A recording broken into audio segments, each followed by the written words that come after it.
प्यारे बच्चों, अस्सलाम वालेकुम वरहमतुल्लाहि वबरकातुहू।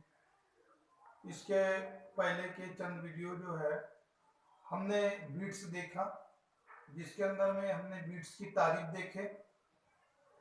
और ये है कि बीट्स की तारीफ देखने के बाद हमने जो है बीट्स की फ्रीक्वेंसी निकाले, यानी ज़र्ब का तवातीर मालूम करें, जो एक अच्छा खासा डेरिवेशन था। अब आज जो पॉइंट हम देखने जा रहे हैं वो पॉइंट हम ये देख रहे हैं कि ज़र्बों के इस्तेमाल। तो ज़र्बों के इस्तेमाल यहाँ आप जो है बोर्ड के ऊपर में लिखे हुए देख रहे हैं, ये ज़र्बों के इस्तेमाल है। तो ज़र्ब के जरिए जो है कानों में जहरीली गैस की जांच की जा सकती है। ये इंसानी कान नहीं है, बल्कि ये कि जो कोयले की, जिसको हम कान खदान यानी कोल माइन जिसे कहते हैं, उसके अंदर में जहरीली गैसों की जांच की जा सकती है। ज़र्ब के जरिए कानों में जहरीली गैसों की जांच की जा सकती है। उसी तरीके से ज़र्ब के जरिए अल्ट्रासोनिक आवाज का तवातीर मालूम किया जा सकता है। ज़र्ब के जरिए अल्ट्रासोनिक आवाज का तवातीर मालूम किया जा सकता है। उसी तरीके से ज़र्ब के जरिए जो है नामालूम तवातीर, आवाज का नामालूम तवातीर मालूम किया जा सकता है। देखिए, अल्ट्रासोनिक आवाज का तवातीर भी ज़र्ब के जरिए मालूम किया जा सकता है। उसी तरीके से कोई भी आवाज हो, उसका तवातीर भी ज़र्ब के जरिए मालूम किया जा सकता है। नेक्स्ट, ज़र्ब के जरिए जो है जो मौसीकी के आलात हैं, मौसीकी के मुख्तलिफ आलात है, इन्हें जो है एक ही तवातीर पर ट्यून किया जा सकता है। मतलब यह है कि एक ही तवातीर पर उन्हें बजाया जा सकता है। जैसा कि हम रेडियो पर हम सुनते हैं इतने इतने हर्ट्ज पर, इतने मेगा हर्ट्ज पर, तो ये प्रोग्राम इतने बजे ब्रॉडकास्ट होगा, लाइव कास्ट होगा। उसके हिसाब से ये कि ज़र्ब के जरिए जो है हम मौसीकी के मुख्तलिफ आलात को एक ही तवातीर पर ट्यून कर सकते हैं। ये एक इस्तेमाल है। अब ये है कि ज़र्ब के जरिए जो है हम हवाई जहाज की जो रफ्तार है वो मालूम कर सकते हैं। तो हवाई जहाज की रफ्तार मालूम करने के लिए जो है डॉपलर रडार का इस्तेमाल किया जाता है। हवाई जहाज की रफ्तार मालूम करने के लिए डॉपलर रडार का इस्तेमाल किया जाता है। अब इस अमल में भी जो है ज़र्बों का इस्तेमाल होता है। उसी तरीके से समंदर के अंदर हरकत करने वाले जो पनडुब्बी है, समंदर के अंदर हरकत करने वाली पनडुब्बी, उसकी जो रफ्तार है वो भी ज़र्ब के जरिए मालूम की जाती है, जिसके अंदर में सोनर का इस्तेमाल होता है। समंदर के अंदर हरकत करने वाले पनडुब्बी की जो रफ्तार है, पनडुब्बी जो पानी के अंदर में समझ लो डूबकर चले, समंदर के अंदर हरकत करने वाली पनडुब्बी की रफ्तार सोनर के जरिए मालूम की जा सकती है। और इस सोनर के अंदर भी जो है ज़र्बों का इस्तेमाल होता है। अब ये डॉक्टर जो है मरीज के दिल की बीमारी मालूम करने के लिए इकोकार्डियोग्राम, हमने अक्सर सुना है, डॉक्टर कहता है हार्ट के लाइन से अगर उसके पास में कोई आता है तो इको करवा लो। तो वो पूरा जो है इकोकार्डियोग्राम या फिर डॉपलर अल्ट्रासोनोग्राफी करवाते हैं। और इस अमल के अंदर भी जो है ज़र्बों का इस्तेमाल होता है। यानी डॉक्टर मरीज के दिल की बीमारी मालूम करने के लिए डॉपलर अल्ट्रासोनोग्राफी या फिर इकोकार्डियोग्राम करवाते हैं। इस अमल में भी ज़र्बों का इस्तेमाल होता है। उसी तरीके से जो ट्रैफिक पुलिस वाले जो है, ट्रैफिक पुलिस वाले, अब ये कि रास्ते पर एक स्पीड लिमिट होती है कि यहाँ से गाड़ियां जो है 20 की रफ्तार में चले या गाड़ियां यहाँ से 40 की रफ्तार में चले। तो इसकी वॉच करने के लिए वहां पर ट्रैफिक पुलिस वाले होते हैं। तो ये ट्रैफिक पुलिस वाले जो है गाड़ियां जब वहां से गुजरती है तो वो डॉपलर यूनिट का इस्तेमाल करते हैं। ट्रैफिक पुलिस वाले डॉपलर यूनिट का इस्तेमाल करते हैं, जिसके जरिए ये मालूम किया जा सकता है कि जाने वाली गाड़ी जो है वो यहाँ की जो स्पीड लिमिट है उसको क्रॉस करके गई है या नहीं, ये पता लगाया जा सकता है। तो इस अमल में भी ज़र्ब का इस्तेमाल होता है, ज़र्बों का इस्तेमाल होता है। तो इस तरीके से हम यहाँ पर जो है ज़र्बों के इस्तेमालात देख रहे थे। आइए अब ज़र्ब के इस्तेमालात पर आपकी जो बोर्ड के ऊपर में जो फोकस है, तो बहुत देर से आप इंतजार में हैं कि यहाँ पर ये सोनोमीटर लिखा हुआ है, इसका अभी तक कुछ नहीं हुआ। आइए अब हम जो है वो सोनोमीटर की तरफ बढ़ते हैं। यहाँ इसके डायग्राम के लिए काफी समय लग सकता था, इसलिए हमने जो है पहले ही सोनोमीटर की डायग्राम जो है निकाल कर वहां पर रख दी गई। आइए अब हम सोनोमीटर देखते हैं। तो सबसे पहले हम ये देखते हैं कि भाई सोनोमीटर सूद पैमा किसे कहते हैं, ये क्या होता है। तो सोनोमीटर जो है वो लकड़ी की एक खोखली मुस्ततीली संदूक है। सोनोमीटर जो है लकड़ी की, ये जो है नीचे में ये टेबल है, इसके ऊपर में ये जो बक्सा रखा हुआ दिखाई दे रहा है, ये सोनोमीटर है। तो सोनोमीटर जो है लकड़ी की एक मुस्ततीली खोखली संदूक है। जिस तरीके से हमारा डेस्क होता है, डेस्क के अंदर में जो बॉक्स बना होता है उस टाइप ये होता है, लेकिन ये है कि वहां किताबें रखने के लिए जगह होती है, यहाँ ये जो है पैक होता है, इसके अंदर में ये होल रहते हैं। तो ये सोनोमीटर जो है सूद पैमा लकड़ी की एक खोखली मुस्ततीली संदूक है, एक पेटी है, जिसे आवाज का संदूक भी कहते हैं, इसे साउंड बॉक्स कहा जाता है। सोनोमीटर को जो है वो साउंड बॉक्स कहा जाता है। आइए अब हम ये देखते हैं कि इसकी साख्त किस तरीके से है, बनावट किस तरीके से है, यानी हम जिसे कंस्ट्रक्शन कह सकते हैं। आइए कंस्ट्रक्शन की तरफ बढ़ते हैं कि इसकी कंस्ट्रक्शन किस तरह है। देखिए इसकी बनावट देखते हैं। तो बनावट के अंदर में हम ये देख रहे हैं कि इस सोनोमीटर के एक सिरे पर जो है, सूद पैमा के एक सिरे पर एक हुक लगा होता है। देखिए हुक लगा होता है और इस हुक से यक्सा क्रॉस सेक्शन यानी यक्सा उमूदी तराश वाले तार का एक सिरा बांधा जाता है। देखिए इस सोनोमीटर के अंदर सूद पैमा में जो है सोनोमीटर के एक सिरे पर जो है वो हुक लगा होता है और इस हुक के जरिए जो है या इस हुक को ये यक्सा क्रॉस सेक्शन वाले तार का एक सिरा बांधा जाता है। देखिए और ये तार जो है दोनों पुल से होकर, ये तार दोनों पुल से होकर जो है चरखी से गुजरता है। तार दोनों पुल से होकर चरखी से गुजरता है और इस तार के दूसरे सिरे को जो है हैंगर लगाया जाता है। इस तार के दूसरे सिरे को हैंगर लगा होता है या हैंगर लगाया जाता है और इस हैंगर पर जो है मुनासिब औजार या मुख्तलिफ औजार, यहाँ पर जो है इसके वजन के अंदर में वजन इसके ऊपर में बढ़ाया जा सकता है, वजन में इजाफा किया जा सकता है। तब ये है कि वजन में तब्दीली के साथ साथ हम ये देखेंगे कि तार के तनाव में तब्दीली वाक़ई होंगी। बराबर। देखिए अब ये है कि यहाँ पर वजन तब्दील करने पर ये तार में मौजूद जो तनाव है वो भी तब्दील होता है। उसी तरीके से इसके अंदर में ये जो दो पूल है ए और पी और क्यू, दोनों पूल्स को जो है पी और क्यू नाम दिया गया। तो ये दोनों पूल्स जो है वो मुतेरिक है, इन्हें आगे पीछे किया जा सकता है, इन्हें हरकत दी जा सकती है। तब ये दोनों पूल्स के दरमियान में ये जो तार की लंबाई है ए बी, तार की लंबाई ए बी तब्दील की जा सकती है। मतलब तार की इर्तियाशी लंबाई इन पूल के जरिए जो है तब्दील की जा सकती है।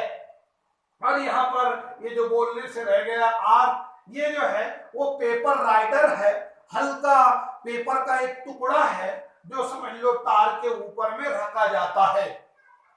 तो इस तरीके से ये इसकी कंस्ट्रक्शन हुई। अब ये कंस्ट्रक्शन के बाद आइए हम वर्किंग के तरफ बढ़ते हैं। देखिए कारकर्दगी किस तरह होंगी इसकी। वर्किंग देखते हैं। देखिए अब ये कि अगर मैं इस तार को जो है कहीं से खींचकर छोड़ देता हूं, अगर तार को किसी नुक्ते से खींचकर छोड़ दिया जाए तो तार के ऊपर में जो है वो अर्जी मौजें बनती है, और ये अर्जी मौजें जो है पुल से टकराती है। ये जो दो पुल है यहाँ पर P और Q, इनसे वो टकराती है, और टकराने के बाद वो जो अर्जी मौज है वो मुनक्किस होती है, और मुनक्किस होने के बाद उसका जो दोनों मौजों का जो है आपस में इंतबाक होता है, जिसकी वजह से इस तार पर जो है साकिन मौजें हासिल होती है। देखिए, जब तार को किसी नुक्ते से खींचकर छोड़ दिया जाता है, यानी ये जो AB के दरमियान में जो तार का हिस्सा है, या जो तार का ये जो AB हिस्सा है, इसे दरमियान से कहीं से खींचकर छोड़ दिया जाए तो तार के ऊपर में जो है अर्जी मौजें सफर करती है, अर्जी मौजें बनती है, तैयार होती है, और ये अर्जी मौजें जो है पुल से टकराती है और टकराकर मुनक्किस होती है, और जब ये मुनक्किस होती है यानी वापस जब ये यहाँ से इधर पलटेंगी, ये पुल Q से टकराने के बाद मौज और ये P पुल से टकराने के बाद मौज जो है इस साइड में पलटेंगी, तो उन मौजों में इंतबाक होता है, और इंतबाक की अमल की वजह से हमें मालूम है कि दो अर्जी मौजें एक ही रास्ते से एक दूसरे के मुखालिफ सिमत में सफर करती है, तो वहां पर साकिन मौज हासिल होती है। इसी तरीके से यहाँ पर ये जो किसी नुक्ते से जब तार को खींचकर छोड़ दिया जाता है तो तार के ऊपर में अर्जी मौजें बनती है। ये अर्जी मौजें जो है पुल से टकराकर मुनक्किस होती है, और इनके अंदर में जो है इंतबाक का अमल होता है, जिसकी वजह से तार पर साकिन मौज बनती है।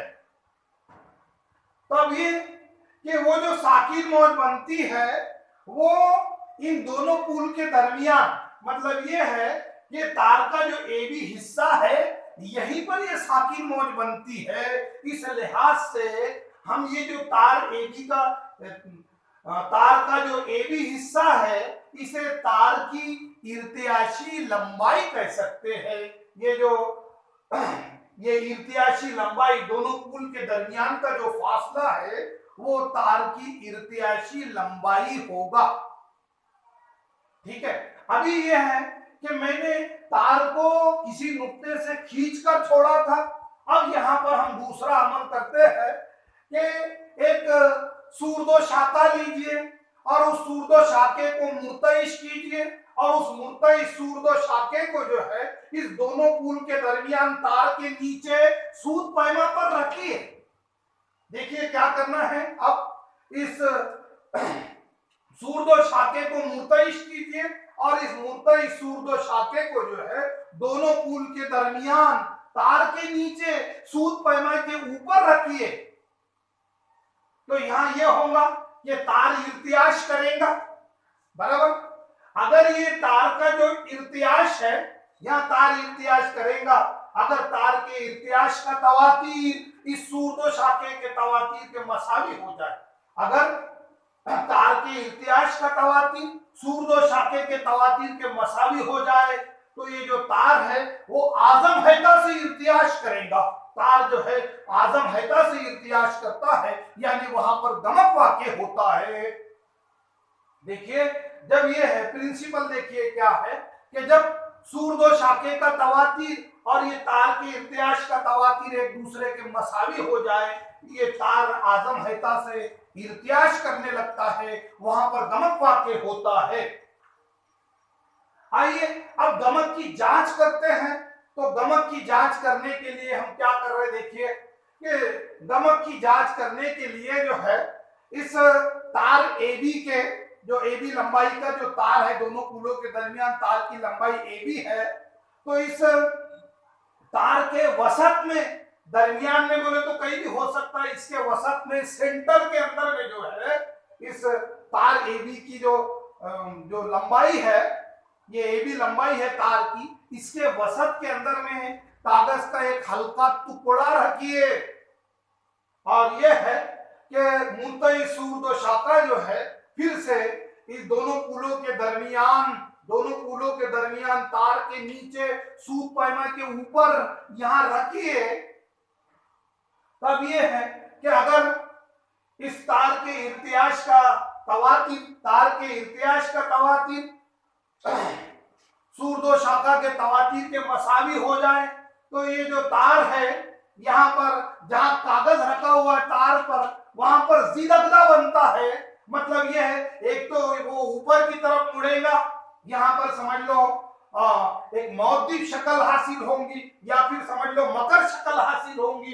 दोनों सूरतों के अंदर में ये तार जो है, तार, ये जो पेपर राइडर है, कागज का जो टुकड़ा है, उस तार पर से नीचे गिर जाता है। तो इस तरीके से जब कागज का टुकड़ा नीचे गिर जाता है, मतलब यह है कि वहां पर गमक वाक़ई हुआ। तो इस तरीके से ये वर्किंग थी। आइए दोबारा कंस्ट्रक्शन को समझ लेते हैं। हम कंस्ट्रक्शन के अंदर में ये देख रहे हैं कि ये जो सोनोमीटर है, ये दूसरा कुछ नहीं बल्कि लकड़ी का एक मुस्ततीली खोखली संदूक है। उसी तरीके से इसके एक सिरे पर जो है हुक लगा होता है। हुक को जो है तार का एक सिरा, और वो भी ऐसा तार जिसके जो यक्सा क्रॉस सेक्शन वाला तार जो है, मतलब यक्सा उमूदी तराश वाला तार का एक सिरा इसे बांधा जाता है। इस तार को जो है दोनों पुल से होकर चरखी से गुजारा जाता है। तार के दूसरे सिरे को जो है हैंगर बांधा जाता है, और इस हैंगर पर वजन जो है लगाए जाते हैं। तो वजन में तब्दीली करने पर तार में के तार का जो तनाव है उसमें तब्दीली वाकई होती है। ठीक है, और ये दोनों पुल जो है वो मुतेरिक है।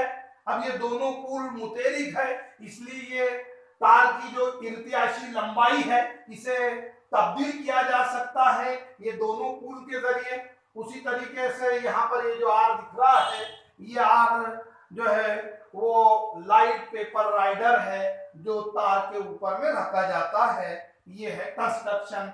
वर्किंग देखते हैं, तो वर्किंग के अंदर में हमने पहले क्या किया कि इस तार को जो है कहीं से खींचकर हमने छोड़ दिया, यानी एबी के दरमियान, पीक्यू के दरमियान, दोनों पुल के दरमियान में जो तार है उस तार को खींचकर छोड़ने पर यह होता कि यहाँ पर इस तार पर अर्जी मौजें बनती है।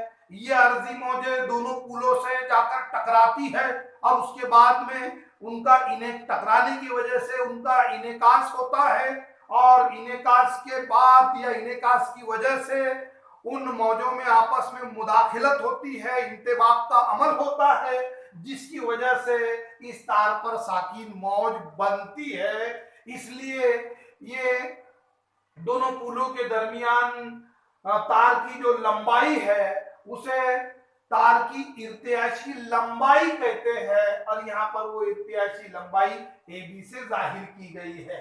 आइए अब इस मुर्तई सूर्दो शाखे को जो है, सूर्दो शाखा को मुर्तइश कीजिए, और मुर्तई सूर्दो शाखे को दोनों पुलों के दरमियान तार के नीचे सोनोमीटर के ये बॉक्स के ऊपर में यहाँ पर रखिए। अगर ये के तार के इर्तियाश का तवातीर सूर्दो शाखा के तवातीर के मसावी हो जाए तो ये तार जो है आजम हैता से इर्तियाश करता है, यानी वहां पर गमक वाक़ई होता है। इस तरह ये तजुर्बा हो गया। अब ये है कि गमक को की जांच करने के लिए इस तार पर जो है, तार के वसत में जो पीक्यू के दरमियान में जो तार है, तो उस तार के वसत में कागज का हल्का एक टुकड़ा रखिए, और मुर्तई सूर्दो शाखे को यानी तजुर्बे को दोहराइए। जिस तरीके से तुमने मुर्तई सूर्दो शाखा इस दोनों पुल के दरमियान तार के नीचे सूत पैमा के ऊपर में जो रखा था, ये रखिए। तो अगर तार के इर्तियाश का तवातीर इस सूर्दो शाखा के तवातीर के मसावी हो जाए तो ये आजम हैता से इर्तियाश करता है तार, और जहां पर ये पेपर राइडर है वो उस जगह पर जो है वो जिदगदा बनता है, और जिदगदा बनने के नतीजे में ये कागज का टुकड़ा नीचे गिर जाता है। इस तरीके से इसकी ये वर्किंग है। तो मैं ये समझता हूं कि आप लोगों को जो है सूत पैमा की कंस्ट्रक्शन और वर्किंग जो है समझ में आई होंगी। इसके आगे का जो पॉइंट है इंशाल्लाह हम नेक्स्ट नेक्स्ट लेक्चर के अंदर में मुकम्मल करेंगे। अस्सलाम वालेकुम रहमतुल्लाहि व बरकातहू।